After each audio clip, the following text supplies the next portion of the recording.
नमस्कार दोस्तों, बहुत बहुत स्वागत है आप लोग का हमारे ऑफिशियल यूट्यूब चैनल अविजन एसएससी बैंक एग्जाम्स पे।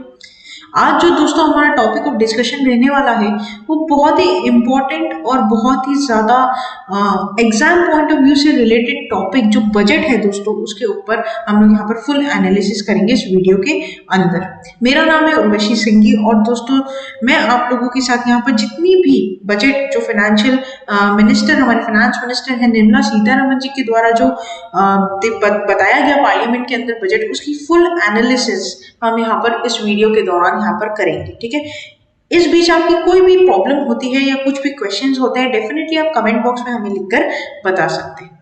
तो जितने भी पॉइंट यहाँ पर इंपॉर्टेंट रहते हैं एनालिसिस एक बजट में जो बोले गए हैं हमारे फाइनेंस मिनिस्टर के द्वारा, उस बातों को लेकर हम इस वीडियो में बढ़ते चलेंगे। एंड तक इस वीडियो को आप लोग जरूर देखिएगा और डेफिनेटली अगर आप कोई नए मेंबर हैं जो पहली बार इस वीडियो को देख रहे हैं या हमारी ऑफिशियल यूट्यूब चैनल पर विजिट कर रहे हैं दोस्तों पहली बार, तो आप चैनल को सब्सक्राइब करना मत भूलिएगा और बेल आइकन को जरूर प्रेस कर दीजिएगा ताकि जब मैं कोई नई वीडियो डालूं दोस्तों सबसे पहले उसका नोटिफिकेशन आप लोग के पास जरूर आ जाए। राइट, तो यहाँ पर आगे बढ़ते चलते हैं दोस्तों, पढ़ेंगे की फीचर्स के बारे में जो कि बजट रहेगा 2022 और 23 का। दोस्तों 1 फरवरी को ये अनाउंस हुआ था निर्मला सीतारमन जी के द्वारा और माना जाता है कि ये पिछले जितने भी बजट थे उनमें से ये सबसे शॉर्टेस्ट बजट था दोस्तों। ठीक है, क्योंकि क्या होता है कि जो फाइनेंस मिनिस्टर बोलते हैं उनके वर्ड्स तक भी काउंट किए जाते हैं। तो दोस्तों यहाँ पर जो वर्ड्स के माध्यम में या समय के माध्यम में बात की जाए तो ये सबसे छोटा बजट यहाँ पर पेश किया गया था। ठीक है, तो आपको मैं बता दूं कि बजट जो होता है, वैसे आगे बढ़ेंगे बताएंगे हम आपको कि मिनिस्ट्री ऑफ फाइनेंस के द्वारा ये पहली बात तो बनता है और दूसरा मिनिस्ट्री ऑफ फाइनेंस मतलब फाइनेंस मिनिस्टर इसको नहीं बनाता दोस्तों, इसको बनाता है बजट डिवीजन। अब ये बजट डिवीजन क्या होता है ये भी हम लोग आगे बात करेंगे, धीरे धीरे बढ़ते चलेंगे। बिल्कुल सिंपल वे में बजट को हम लोग क्या कर लेंगे, सिंप्लीफाई कर लेंगे, एनालिज कर लेंगे। तो यहाँ पर दोस्तों आगे बढ़ने से पहले मैं आप लोगों को बता दूं, सबसे पहले कुछ बातें हमें करनी चाहिए कॉन्स्टिट्यूशनल के आधार पर भी। ठीक है, वो कॉन्स्टिट्यूशन क्या कहता है ये सब, तो कॉन्स्टिट्यूशनल प्रोविजंस हमें क्या कहते हैं दोस्तों ये मैं आपको बता दूं कि यहाँ पर सबसे पहले बात करें तो आर्टिकल 266, ठीक है, आर्टिकल हमारे संविधान का जो 267वां आर्टिकल है दोस्तों, वहां पर ये बात क्लियरली लिखी गई है कि जब भी गवर्नमेंट, जब भी हमारे इंडिया की जो गवर्नमेंट है अगर उसे कंसोलिडेटेड फंड की जरूरत होगी, ठीक है, मतलब हमारा जो भारत का कंसोलिडेटेड फंड है उसमें से अगर वो कुछ रुपए उठाना चाहता है दोस्तों, पैसा उठाना चाहता है, तो उसे क्या करना पड़ेगा, यहाँ पर बजट पेश करना पड़ेगा और उससे भी बड़ी बात उसे पार्लियामेंट से परमिशन लेनी पड़ेगी। ठीक है, तो ये क्लियर ये बात लिखी गई है संविधान में कि पार्लियामेंट्री का अप्रूवल होना बहुत ही ज्यादा क्या है, आवश्यक है। दूसरी बात ये दोस्तों की जो हम ये नॉर्मल लैंग्वेज में बजट बोलते हैं, बजट बोलकर ऐसा कोई वर्ड कॉन्स्टिट्यूशन में नहीं लिखा हुआ है। ठीक है, मतलब यहाँ पर संविधान में बजट बोलकर ऐसी कोई भी वर्ड का मतलब आपको मैं क्या बोलूं कि कोई भी वर्ड बजट बोलकर यहाँ पर नहीं छपा हुआ है। यहाँ पर बेसिकली इस बजट वर्ड को जो इसकी फैंसी भाषा है, जो इसका फैंसी वर्ड है दोस्तों, एकदम सिंपल भाषा में मैंने यहाँ पर प्रयोग किया इस वीडियो को बनाते समय ताकि आप लोग को समझ में आए चीजें। ठीक है, अगर हम लोग क्या करते हैं बहुत ज्यादा बुक्स और मैं बोलूँ कि बहुत ज्यादा फैंसी वर्ड्स का यूज करते हैं तो स्टूडेंट्स बहुत कंफ्यूज हो जाते हैं और मेरा हमेशा ये मोटिव रहता है कि मैं अपने वीडियोस के थ्रू आपके लिए जो चीजें उनको सिंप्लीफाई कर दूं, इसलिए मैंने सिंपल लैंग्वेज का यहाँ पर उपयोग किया दोस्तों। तो यहाँ पर बजट बोलकर कोई वर्ड यहाँ पर कॉन्स्टिट्यूशन में मेंशन नहीं होता है, तो यहाँ पर मेंशन जो वर्ड होता है वो होता है दोस्तों एनुअल फाइनेंशियल स्टेटमेंट, जिसको हम लोगों ने सिंपल क्या बोल दिया है, बजट बोल दिया है। ठीक है, ये बात ध्यान रखना, बेसिकली होता क्या है, एनुअल फाइनेंशियल स्टेटमेंट होता है जिसको हम लोग नॉर्मल भाषा में क्या बोलते हैं, बजट बोलते हैं। अब मैं आप लोगों को एक बात बता दूं यहाँ पर कि ये एनुअल फाइनेंशियल स्टेटमेंट जो है ये बेसिकली जो आपका ड्रॉन किया जाता है। ठीक है, ये मैंने आप लोगों को देखो पहले भी बताया था, यहाँ पर मैंने बताया था कि ये बजट डिवीजन के द्वारा बनाया जाता है। ठीक है, मिनिस्ट्री ऑफ फाइनेंस। तो ये बेसिकली है क्या, मैं बता दूं आपको, ये जो एनुअल फाइनेंशियल स्टेटमेंट है इसके लिए अलग से डिपार्टमेंट, कुछ बंदों का डिपार्टमेंट है। ठीक है, जो कि एक क्या है, नोडल बॉडी है। क्या है, नोडल बॉडी, लिख दो यहाँ पर NODL, नोडल बॉडी है जिसका जिसे हम बोलते हैं आपका क्या, बजट डिवीजन। ठीक है। तो बेसिकली जो बजट डिवीजन डिपार्टमेंट है वो किसके अंदर आता है, वो आता है डिपार्टमेंट ऑफ इकोनॉमिक अफेयर्स के अंदर। एक बार मैं आप लोगों को पूरा क्लियर कर दूं दोस्तों ताकि बहुत आप लोगों के लिए सुविधा हो जाए। देखो बजट जो है, ठीक है, बजट जो है वो किसके द्वारा बनाया जाता है, तो वो बनाया जाता है बजट डिवीजन के द्वारा। किसके द्वारा, बजट डिवीजन के द्वारा। और ये जो बजट डिवीजन है ये किसके अंडर में आता है, तो ये आता है आपका डिपार्टमेंट ऑफ इकोनॉमिक अफेयर्स। किसके अंडर आता है, डिपार्टमेंट ऑफ इकोनॉमिक अफेयर्स। और ये जो डिपार्टमेंट ऑफ इकोनॉमिक अफेयर्स है दोस्तों, ये किसके अंडर आता है, तो ये आता है आपका मिनिस्ट्री ऑफ फाइनेंस के अंदर, जिसका पूरा लेखा जोखा कौन लेता है, फाइनेंस मिनिस्ट्री, ठीक है, फाइनेंस मिनिस्ट्री। ये बात आपको ध्यान रखनी है। तो हमारे क्या एकदम यहाँ पर फ्लो चार्ट बनते हुए मैंने आपको समझा दिया कि बजट जो है, ठीक है, जिसको हम नॉर्मल, जो हम आम लोग हैं जो बजट बोलते हैं, वैसे इसका नाम क्या होता है, एनुअल फाइनेंशियल, आपका एनुअल फाइनेंशियल स्टेटमेंट, लेकिन हम इसको क्या बोलते हैं, बजट बोलते हैं। कोई बात नहीं, हम बजट वर्ड यूज करेंगे। तो बजट को बनाने वाला कौन है भाई, तो बजट को बनाने वाला है बजट डिवीजन। और बजट डिवीजन किसके अंदर काम करता है, डिपार्टमेंट ऑफ इकोनॉमिक अफेयर्स के अंदर काम करता है। और ये किसके अंदर काम करता है, तो फाइनेंस मिनिस्ट्री के अंदर दोस्तों काम करता है। अब यहाँ पर फाइनेंस मिनिस्ट्री जो है वो बेसिकली उसको आप नोडल बॉडी भी बोल सकते हो। क्या बोल सकते हो, नोडल बॉडी भी बोल सकते हो, ठीक है। दोनों एक ही बात यहाँ पर रहेगा, ठीक है। आगे बढ़ते हैं, आगे बात करते हैं दोस्तों। अगर आप कॉन्स्टिट्यूशन की तरफ देखो, कॉन्स्टिट्यूशन की तरफ देखो, तो कॉन्स्टिट्यूशन में जो दोस्तों आर्टिकल है, आर्टिकल 112 से लेकर आई गेस 117 तक, ठीक है, 112 से लेकर 117 तक, ये सब आपके फाइनेंशियल मैटर्स पर डील करता है। अगर आप कॉन्स्टिट्यूशन, भारत का संविधान खोलकर देखेंगे तो 112 से लेकर 117 आर्टिकल आपको सिर्फ फाइनेंशियल जो आपके मसले हैं, मैटर्स हैं, उनके ऊपर ही बात की जाती है, ठीक है। अच्छा, उसी के साथ साथ अगर आप लोग 114 सब क्लॉज 3 खोलोगे दोस्तों, तो वहां पर होता क्या है, मैं आपको बता दूं, जो मैंने आप लोगों को फ्लो चार्ट बनवाया था उसमें जो बजट डिवीजन होता है वो एक बिल बनाता है, ठीक है, वो बिल बनाता है। उस बिल को हम बोलते हैं एप्रोप्रिएशन बिल।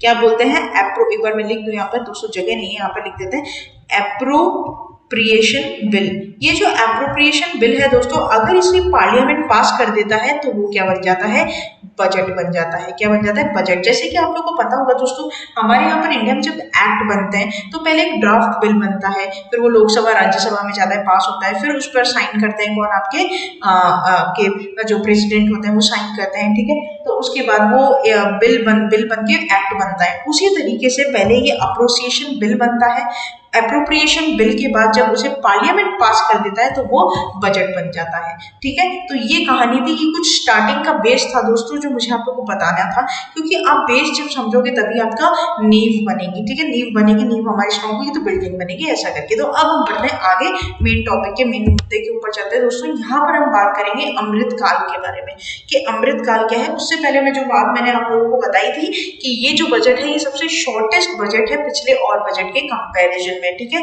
2017-18 का जो बजट था काफी 25,000 वर्ड्स 30,000 वर्ड्स बोले गए थे उसमें, लेकिन 2021 की अगर मैं बात करूं तो करीबन 11,200 या 300 वर्ड्स यहाँ पर अप्रोक्सीमेटली यहाँ पर बोले गए हैं फाइनेंस मिनिस्टर के द्वारा, ठीक है। वर्ड्स के ऊपर कैलकुलेशन बेसिकली यहाँ पर होता है, ठीक है। तो ये बात आप लोग इधर क्या करोगे, ध्यान रखोगे, वैसे बस याद कर लेना, अगर आप सुन भी लोगे तो आपको याद हो जाएगा, ठीक है। यहाँ पर बात करेंगे दोस्तों, एक और चीज मुझे आप लोग को डेफिनेटली बतानी चाहिए पढ़ने से पहले, आगे बढ़ने से पहले, कि यहाँ पर अगर मैं बात करूं हमारे 1948 में या 72 या 97 की बात करूं या 2022 की अगर मैं बात करूं, तो उस आंकड़ों से मुझे ये देखने को मिला कि जीडीपी होती है या फिर टैक्स रेवेन्यूज होते हैं या फिर आपके पॉपुलेशन की अगर मैं बात कर लूँ या एग्रीकल्चर जीडीपी बात कर लूँ, सब दोस्तों बड़े हैं। पॉपुलेशन भी बड़ी है, इनकम भी बड़ा है, ठीक है, एग्रीकल्चर जीडीपी भी बड़ा है, सब कुछ यहाँ पर क्या हुआ है, बड़ा है, ठीक है।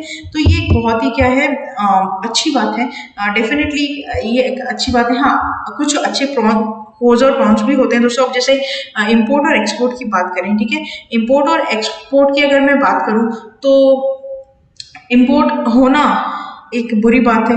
जो आपका जो बीओपी होता है, बैलेंस ऑफ पेमेंट, अगर आप लोगों ने पढ़ा है तो बैलेंस ऑफ पेमेंट हमारा जो इंडिपेंडेंस डे से दोस्तों हमेशा डेफिशिएट ही जा रहा है, ठीक है। आज तक इंडिपेंडेंस डे से लेकर आज तक हमारा जो बैलेंस है, बैलेंस ऑफ पेमेंट है, वो हमेशा डेफिट जा रहा है, जिसकी वजह से हमें लोन उठाना पड़ता है IMF की तरफ। तो अगर इसके बारे में भी आपको जानना है तो मुझे कमेंट सेक्शन में लिखकर बता दो, ताकि मैं आप लोगों को BOP के बारे में भी पूरा बता दूं, क्योंकि ये हमारे बजट का पार्ट नहीं होता। तो अगर आपको BOP के बारे में जानना है तो डेफिनेटली आप मुझे कमेंट बॉक्स में लिखकर बता सकते हो, और आप मुझे टेलीग्राम चैनल पर भी ज्वाइन कर सकते हो, ताकि मैं आप लोग को बता सकूं कि क्या BOP का स्ट्रक्चर है। यहाँ पर दोस्तों बात करेंगे आगे बढ़ने से पहले किसकी, गोल्स ऑफ अमृतकाल की। अब ये अमृतकाल क्या है, पहले तो बात करेंगे अमृतकाल क्या है। तो दोस्तों अमृतकाल बेसिकली बोला जाता है कि ऐसा टाइम है जहां पर आप लोग बहुत पैसा कमा सकते हो, भारत की बहुत उन्नति हो सकती है। और मैं आपको एक चीज बता दूं, ये जो बजट है दोस्तों, इसका पूरा फोकस ग्रोथ के ऊपर है कि किस तरीके से हमारा इंडिया ग्रोथ कर सके, इसलिए इसको अमृत काल बोला गया है। ऐसा काल, ऐसा समय जहां पर ग्रोथ हो सकती है, अमृत, ठीक है।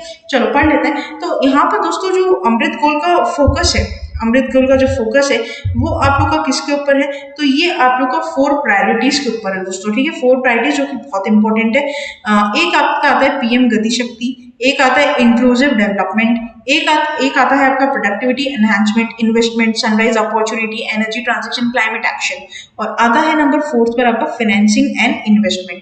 एक एक कर सारी चीजों को यहाँ पर पढ़ेंगे, एक एक कर हम सारी प्रायोरिटीज के बारे में यहाँ पर क्या करेंगे, बात करेंगे।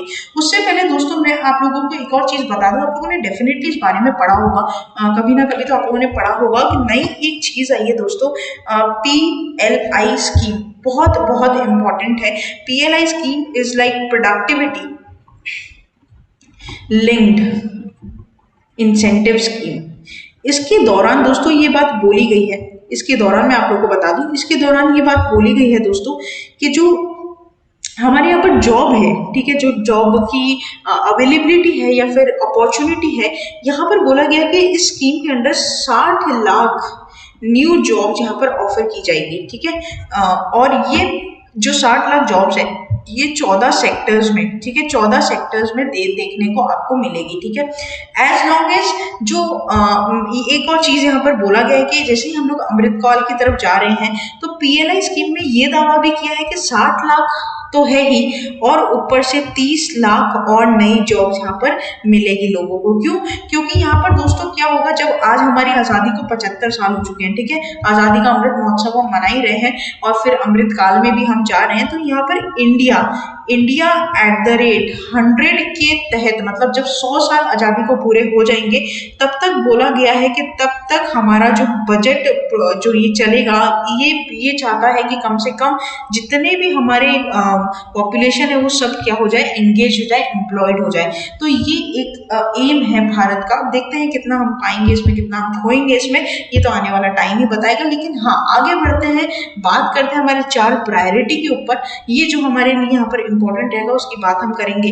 तो focus on growth and all inclusive welfare, promoting technology enabled development, energy transition, climate change and virtuous cycle starting from private investment crowded in by people capital investment, ठीक है।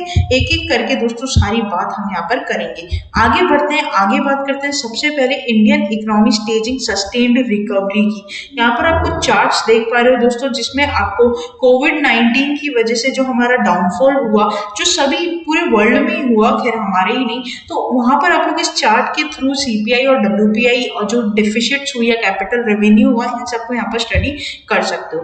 बात करेंगे हम लोग PM गतिशक्ति। सबसे पहला जो हमारा यहाँ पर प्रायोरिटी है PM गतिशक्ति, ये है क्या, क्यों है, क्या है, इसके अंदर सारी बात करेंगे, ठीक है। तो बेसिकली सबसे पहले यहाँ पर देखो, सबसे पहले जो बात करनी है वो करनी है हमें किसकी, ड्राइवन बाय 7 इंजन्स, राइट। यहाँ पर दोस्तों मैं आप लोग को बता दूं कि ये जो PM गतिशक्ति में पहला पॉइंट हमें दिया गया है वो दिया गया है roads, railways, airports, ports, mass transport, waterways, logistic infrastructure.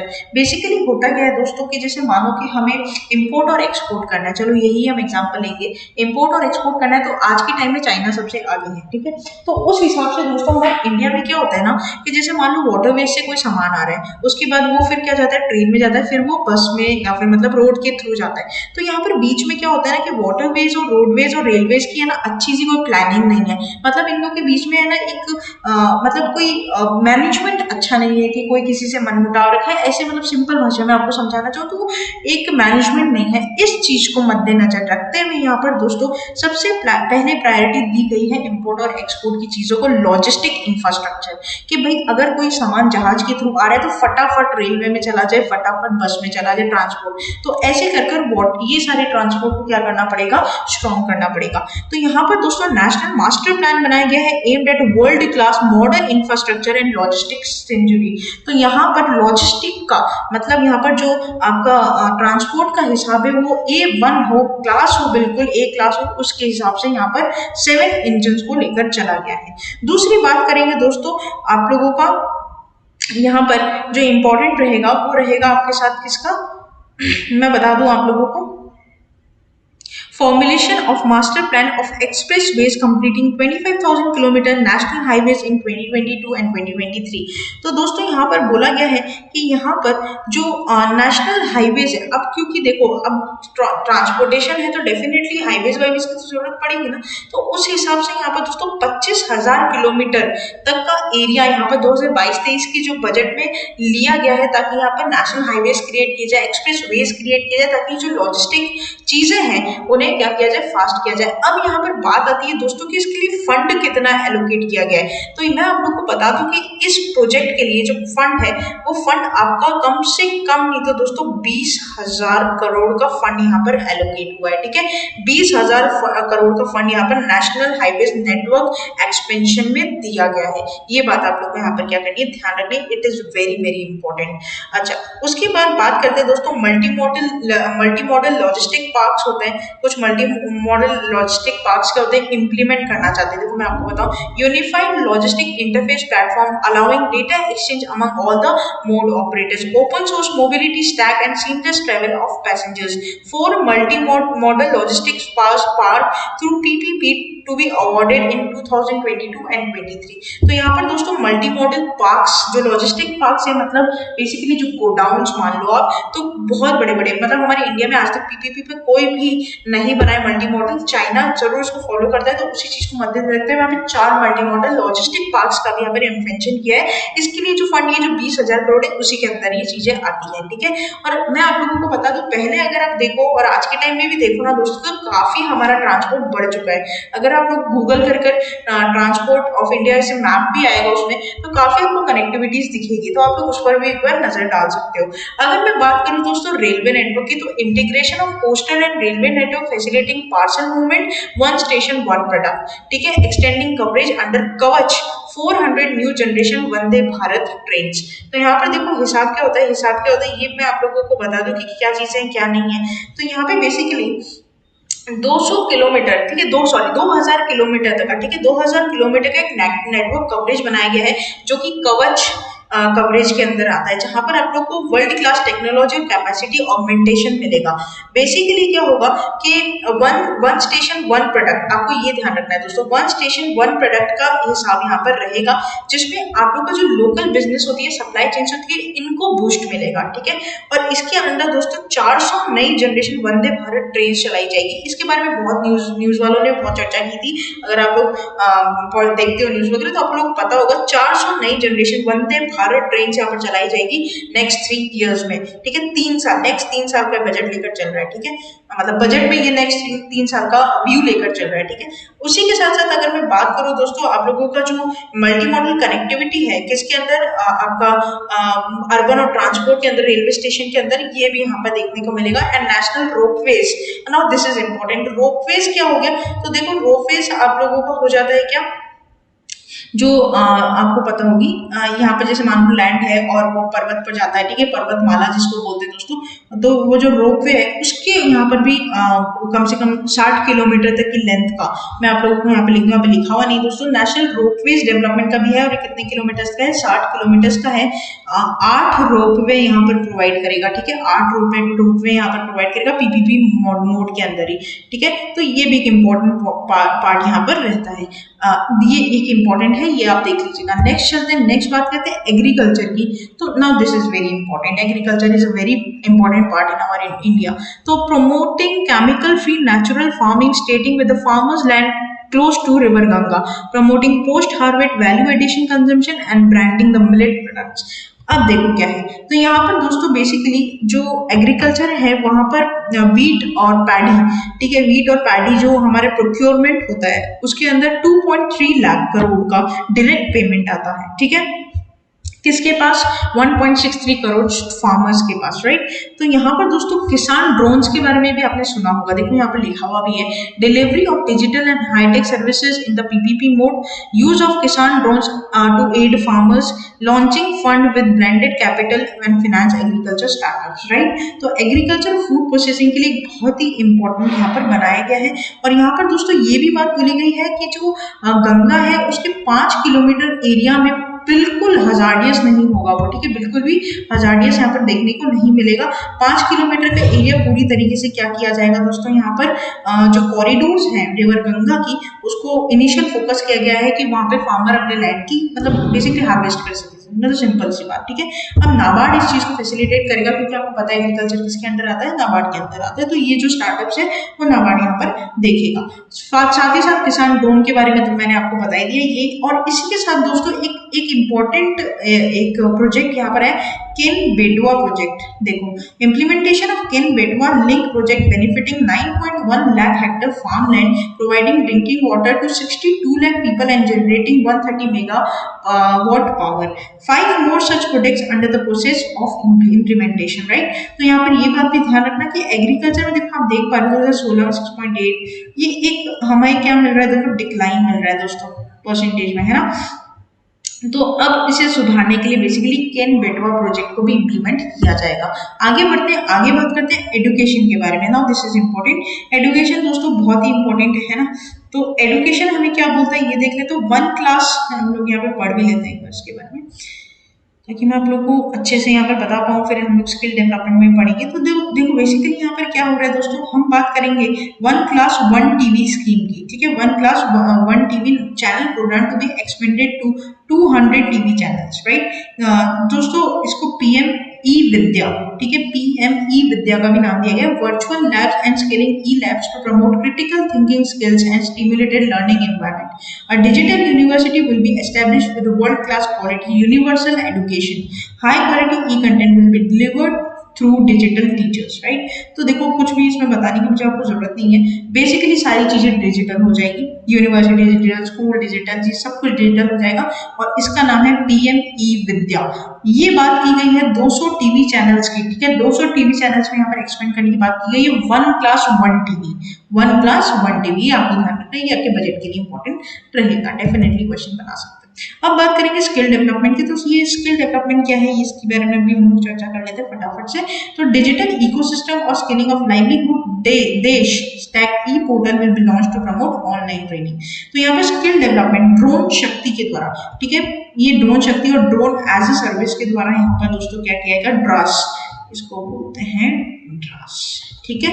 तो this is important. Skill development पता है दोस्तों कि आपकी जो अंदर की स्किल्स हैं उसको लाइवलीहुड में आप किस तरीके से इंप्लीमेंट कर सकते हो, ये सब बात यहाँ पर की गई है। हेल्थ को लेकर अगर मैं बात करूँ तो हेल्थ के लिए भी यहाँ पर एक ओपन प्लेटफॉर्म खोला गया है जिसका नाम आपका रहेगा नेशनल डिजिटल हेल्थ इकोसिस्टम, ठीक है, ओपन प्लेटफॉर्म है ये, और इसको रोल आउट किया गया है। National tele mental health programme will be launch for the quality counselling.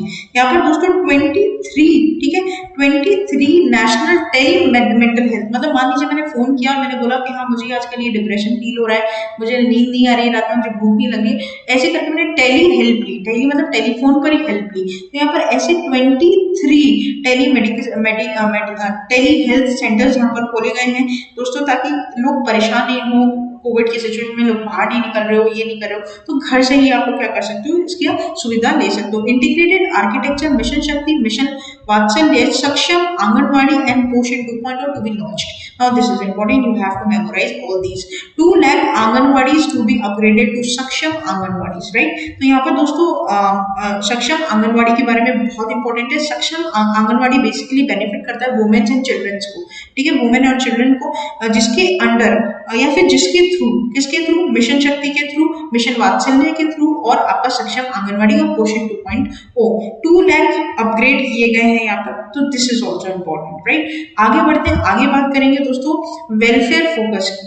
अब देखो वेलफेयर फोकस में आप लोगों का क्या आ जाता है, हर घर नल से जल 3.8 crore household to be covered by 2023। तो दोस्तों यहाँ पर जो सबसे बड़ी बात जानने की वो क्या है, वो ये बात जानने की है दोस्तों कि हर घर नल से जल, ये जो स्कीम है इसके अंदर 3.8 करोड़ हाउस होल्ड्स को कवर करने की बात है इस बजट में। फिर पीएम आवास योजना में 80 लाख घरों को कंप्लीट करने की बात है इस बजट में। पीएम डिवाइन में दोस्तों इंफ्रास्ट्रक्चर और सोशल डेवलपमेंट की बात है। नॉर्थ ईस्ट इंडिया में डेवलपमेंट इस प्रोग्राम के अंडर रहेगा। एस्पिरेशनल ब्लॉक प्रोग्राम्स जो होते हैं वहाँ पे डेवलपमेंट ऑफ लाइनिंग और एस्पिरेशनल डिस्ट्रिक्ट्स रहेंगे।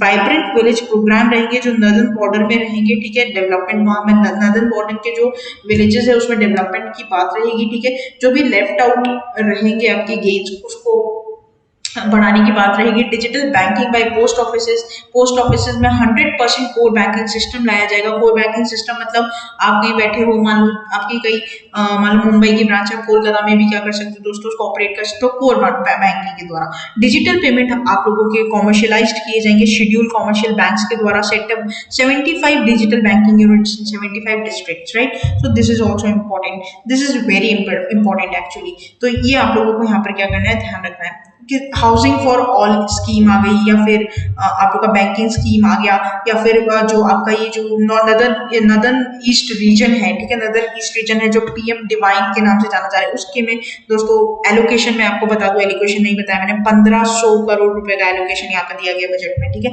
तो ये भी ध्यान रखना। उसके बाद हाउसिंग फॉर ऑल है, हाउसिंग फॉर ऑल आपका ये हो गया पीएम आवास योजना, इसमें दोस्तों 48,000 करोड़ का, ठीक है, 48,000 करोड़ का एलोकेशन यहाँ पर दिखाई देने को मिला है हमें। और उसी के बाद में बात करेंगे दोस्तों, आगे बढ़ते हैं, आगे देखते हैं यहाँ पर।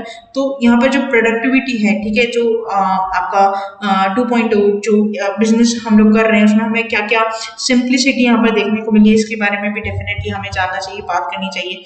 तो इससे पहले ई पासपोर्ट को लेकर भी आया गया है कि अब चिप बेस्ड ई पासपोर्ट रहेगा, या फिर एक्सपोर्ट प्रमोशन को लेकर, टेलीकॉम सेक्टर को लेकर, इन सारी की बात मैं करूँ। यहाँ पर देखो आप देख पा रहे हो, टेलीकॉम और नेटवर्किंग प्रोडक्ट्स को लेकर बात करें, या इलेक्ट्रॉनिक्स को लेकर, या फार्मा को लेकर बात करें, इन सब चीजों के बारे में यहाँ पर बात करोगे तो भी अच्छी यहाँ पर स्कीम लेकर आए गए हैं। तो यहाँ पर पूरा पढ़ लेते हैं, एक बार देख लेते हैं दोस्तों।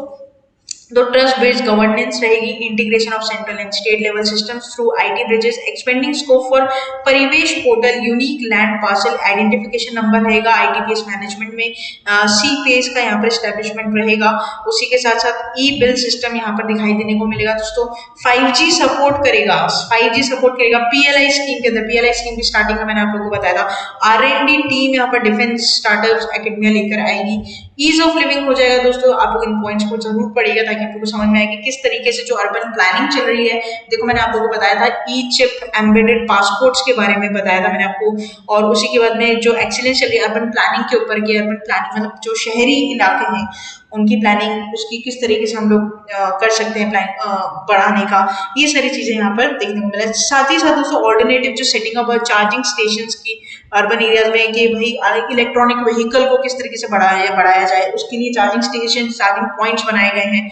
मैंने मेरे करंट अफेयर्स के सेशन में भी आप लोग को बारे में पढ़ाया था कि चार्जिंग स्टेशन बनना है दोस्तों। मुझे कमेंट सेक्शन में लिखकर बताओ जल्दी कहाँ पे मैंने पढ़ाया था आपको, ये किस जगह इंडिया का सबसे बड़ा चार्जिंग स्टेशन बनने वाला है, ये बात मुझे आप लोगों को यहाँ पर कमेंट सेक्शन में लिखकर बतानी है, ठीक है। अब बात करते हैं दोस्तों फाइनेंसिंग ऑफ इन्वेस्टमेंट की। तो फाइनेंसिंग और इन्वेस्टमेंट क्या है, इसके बारे में अगर मैं बात करूँ आप लोगों से, तो public investment continue to pump private investment and demand in 2023। अब यहाँ पर आप देख पा रहे हो capital expenditure, revenue expenditure, right. इसके बारे में यहाँ पर आप लोग देख पा रहे हो किस तरीके से यहाँ पर रेवेन्यू और कैपिटल के बारे में बात की गई है दोस्तों। तो कहीं ना कहीं यहाँ पर हमारा जो कैपिटल इन्वेस्टमेंट है, रेवेन्यू है, उसमें थोड़ा सा गड़बड़ चलती रहती है, ठीक है। मैंने आपको पहले भी बताया था कि हमारे जो एक्सपोर्ट हैं दोस्तों वो काफी ज्यादा होते हैं इम्पोर्ट से, सॉरी गलती होगी मुझसे, इम्पोर्ट कम होते हैं, इम्पोर्ट ज्यादा होते हैं, एक्सपोर्ट कम होते हैं। क्यों? उससे क्या होता है, देखो आप एक बात कुछ समझो कि अगर आपकी इंडिया में, ठीक है, अगर आपकी इंडिया में बाहर की चीजें ज्यादा आएगी, आप इम्पोर्ट ज्यादा कर रहे हो तो फॉरेन करेंसी बाहर जा रही है, राइट। और उसी तरीके से अगर हम मान लो एक्सपोर्ट ज्यादा कर रहे हो तो फॉरेन करेंसी हमारे भारत में आ रही है, तो कौन सा फेवरेबल सिचुएशन है, डेफिनेटली ये वाला, ठीक है। तो इस चीज को मद्देनजर रखते हुए यहाँ पर चीज देखी गई है कि ये फेवरेबल सिचुएशन अनफेवरेबल सिचुएशन में ज्यादा आता है दोस्तों, जिसकी वजह से हमें लोन लेना पड़ता है आईएमएफ से, ठीक है। तो आईएमएफ से जो लोन देता है उसके ऊपर हमारा इंटरेस्ट नहीं है, क्योंकि हम फाउंडर मेंबर है आईएमएफ के, लेकिन इसका ये मतलब नहीं है कि आप अपने बीओपी को कभी भी बैलेंस नहीं करो, हमारा बीओपी हमेशा डेफिसिट में जाए, ठीक है। तो ये एक बहुत गंदी बात यहाँ पर रहेगी। तो टोटल एक्सपेंडिचर अगर मैं बात करूँ 2022-23 की, तो ये एस्टिमेट यहाँ पर लगाया गया दोस्तों कि 39.45 लाख करोड़ का यहाँ पर एस्टिमेट लगाया गया है। और टोटल रिसिप्ट की अगर मैं बात करूँ, टोटल रिसिप्ट की देखो एकदम शॉर्ट में मैं आपको बता दूं, टोटल रिसिप्ट की अगर बात की जाए तो मतलब 22.84 लाख करोड़ की यहाँ पर एस्टिमेशन देखा गया है। और यहाँ पर जो फिस्कल डेफिसिट है, बात करेंगे फिस्कल सरप्लस के लिए दोस्तों, फिस्कल डेफिसिट यहाँ पर देखा गया है तो वो करीबन 6.10% का यहाँ पर देखने को मिला है, ठीक है। और आगे भी ये करीबन 6.5% एस्टिमेट किया जा रहा है दोस्तों आगे आने वाले बजट के या आगे आने वाले साल के लिए, मतलब 2022-23 की बात करूँ तो मैं, तो अभी तो हम 2021-22 पढ़ रहे हैं, ठीक है। तो ये बात आपको इधर क्या करनी है दोस्तों, ध्यान रखना। आगे हम बात करते हैं टैक्स प्रपोजल्स के बारे में दोस्तों। टैक्स की भी बात करें तो बहुत इंपॉर्टेंट पार्ट रहता है, क्योंकि टैक्स तो सबको भरने पड़ते हैं ना, तो टैक्स के लिए काफी इंपॉर्टेंट यहाँ पर बात करेंगे। तो यहाँ पे कुछ स्लैब में तो चेंजेस नहीं आए हैं ना। और बात करूं अगर मैं आप लोगों की दोस्तों कुछ अपडेट यहाँ पर रिटर्न में अपडेट जरूर हुए हैं कि क्या है, तो tax relief to the person with disability, reducing alternative minimum tax rate and surcharges of the cooperatives, right। तो cooperative societies में basically यहाँ पर क्या हुआ है, minimum alternate पेड टैक्स जो है वो कम कर दिया गया है, बेसिकली 18.5% से 15% पर उसको लेकर आ गए हैं, ठीक है। तो ये एक अच्छी बात है। और यहाँ पर दोस्तों सरचार्ज जो है वो 12% से 7% हो गया है, किसके लिए, आप लोगों का कोऑपरेटिव के लिए, कोऑपरेटिव सोसाइटीज के लिए, राइट। और उसी के बारे में अगर मैं बात करूँ दोस्तों आगे की स्टार्टअप्स पे क्या है, स्टार्टअप्स की जो बात अगर की जाए तो स्टार्टअप्स में यहाँ पर दोस्तों करीबन जो टैक्स बेनिफिट है वो 31/03/2023 के एक्सटेंडेड एक साल और एक्सटेंड यहाँ पर कर दिया गया, ठीक है। तो ये बात भी आप लोग यहाँ पर ध्यान रखना, ये एक चीज यहाँ पर इंपॉर्टेंट रहेगी।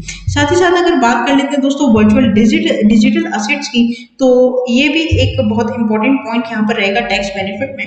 तो यहाँ पर जो बात यहाँ पर मुझे करनी है आपसे कि जो भी इनकम ट्रांसफर की गई है वर्चुअल डिजिटल एसेट के थ्रू, तो उसके ऊपर जो टैक्स रेट लगेगा वो 30% का लगेगा, मतलब ऑनलाइन ट्रांजेक्शन पर 30% का यहाँ पर टैक्स भरना पड़ेगा, ये बात यहाँ पर की गई है। साथ ही साथ कुछ गिफ्ट और वर्चुअल गिफ्ट भी हैं जो कि हम अपने आगे आने वाले सेशंस में डेफिनेटली डिस्कस करेंगे। जो मेन बात थी मैंने यहाँ पर आप लोगों को क्लियर कर दिया, साथ ही में आप लोग स्क्रीन पर भी देखकर दोस्तों पढ़ सकते हैं। यहाँ पे LTCGT के बारे में भी बात करना है, तो उसके लिए दोस्तों आप लोग दिए गए स्क्रीन पर जो मैंने यहाँ पर आप लोगों को इन्फॉर्मेशन प्रोवाइड की है उसमें आप लोग डेफिनेटली यहाँ पर पढ़ सकते हो। सेल्स वेस के बारे में दोस्तों यहाँ पर पूरी बात की गई है, ठीक है। तो बेसिकली जो बात है वो स्टार्टअप को बूस्ट करने की गई है कि कैसे ना कैसे नए नए स्टार्टअप्स यहाँ पर क्या करें, बूस्ट किए जाएं, ठीक है। तो यहाँ पे वेयर फ्रॉम रुपी कम, मतलब जो पैसा है वो कहाँ पर इंडिया में किस तरीके से पैसा आता है और कहाँ का जाता है, तो ये एक पूरा चार्ट यहाँ पर सुंदर तरीके से आप लोगों के लिए बनाया गया है दोस्तों, ताकि आप लोगों को समझ में आए कि क्या हमारी इनकम के सोर्सेज है और कहाँ हमारे एक्सपेंडिचर होते हैं, ठीक है। बजट एट ग्लांस में दोस्तों आप लोगों को एक अच्छे से ब्यूटीफुल कलरफुल बार ग्राफ के तरीके से हमारे कैपिटल एक्सपेंडिचर रेवेन्यू एक्सपेंडिचर के बारे में बताया गया है। इसको आप लोग क्लियरली देखोगे तो हमारे 2020-21 के बारे में बताया गया है, ठीक है, किस तरीके से रेवेन्यू एक्सपेंडिचर हुए हैं और किस तरीके से हमारे यहाँ पर इफेक्टिव कैपिटल कॉस्ट लगी है, ये बात भी यहाँ पर बोला गया है। अब एलोकेशन की अगर बात की जाए दोस्तों, तो एलोकेशन यहाँ पर देखो नेशनल हेल्थ मिशन की अगर बात करूं मैं तो एलोकेशन यहाँ पर बढ़ा है, ठीक है। जल जीवन मिशन की बात करें तो बढ़ाया गया है। उसके बाद प्रधानमंत्री स्वास्थ्य सुरक्षा योजना, आत्मनिर्भर भारत रोजगार योजना, पीएम किसान योजना, पीएम मंत्री ग्राम सड़क योजना, नेशनल एजुकेशन इनकम मिशन, सब में दोस्तों यहाँ पर एलोकेट किया गया है पैसे को, ठीक है। तो ये बात भी आप लोग क्या करना ध्यान रखना, जिसके पॉजिटिव रिजल्ट्स में हमें मिल रहे हैं, ठीक है। मिनिस्ट्री ऑफ कम्युनिकेशन की बात करें तो यहाँ पर आपको कुछ वेरियस एलोकेशंस मिलेंगे, मतलब किस तरीके से पैसे यहाँ पर और एलोकेट किए गए हैं दोस्तों, ये बात आपको करेंगे। केमिकल फर्टिलाइजर्स में कितना किया गया है वो भी लिखा हुआ है यहाँ पर, एक बहुत ही मिनिमल तरीके से दोस्तों, ताकि आप लोग इजीली पढ़ सको। ये सारी बात मिनिस्ट्री ऑफ डिफेंस में, मिनिस्ट्री ऑफ रोड ट्रांसपोर्ट में कितना पैसा, जिसमें 20,000 करोड़ बताया था आपको, तो कुछ करीबन उतना अप्रोक्सीमेटली है, ठीक है। मिनिस्ट्री ऑफ रेलवेज में कितना किया गया है, तो ये एक छोटा सा मैंने कोशिश की है कि आपके सामने एक अच्छे से मैं यहाँ पर रख पाऊँ दोस्तों। तो इस तरीके से सारी चीजों को असेंबल करते हुए हम चले हैं। बाकी और भी कुछ अगर हम कर पाते हैं, मतलब और भी कुछ अगर मुझे पता चलता है, कुछ और यहाँ पर एनालिसिस हमें देखने आगे मिलते हैं, एंड डेफिनेटली हम लोग एक क्वेश्चन क्विज का सेशन को लेकर आएंगे बजट पर दोस्तों। तो उसके लिए भी आप लोग बने रहिएगा हमारे साथ, ताकि मैं आप लोगों को बता सकूं कि किस तरीके से क्वेश्चंस बनते हैं बजट के ऊपर, आपके एग्जाम पॉइंट ऑफ व्यू से वो इम्पोर्टेंट रहेंगे। तो क्वेश्चंस का एक सेशन हम लोग डेफिनेटली यहाँ पर बजट के ऊपर जरूर लेकर आएंगे बहुत ही जल्दी दोस्तों। उससे पहले कोई भी दिक्कत होती है आप लोग को किसी भी टॉपिक रिलेटेड बजट में, जो कि एक एनुअल फाइनेंशियल स्टेटमेंट है दोस्तों, basically in fancy terms, but हम बोलते हैं कि अब बजट, ठीक है। तो सारी चीजें मैंने अपनी एनालिसिस के हिसाब से यहाँ पर क्लियर कर दी है दोस्तों। तब तक के लिए आप लोग पूरा पढ़िए, सारी चीजें पढ़िए, पीडीएफ आप लोगों को मिल जाएगी टेलीग्राम चैनल पर। साथ ही साथ दोस्तों करंट अफेयर्स का सेशन यहाँ पर चलता है, रोज सुबह 7 बजे आपको डेली करंट अफेयर्स मिलेंगे, जहां पर हम लोग 10 to 15 क्वेश्चन डेली डिस्कस करते हैं, ठीक है। उससे रिलेटेड भी कोई दिक्कत है तो आप हमें कमेंट सेक्शन में जरूर लिखकर बताइए। तब तक के लिए आप लोग बने रहिए फर्दर और इम्पोर्टेंट वीडियोस के लिए हमारे साथ।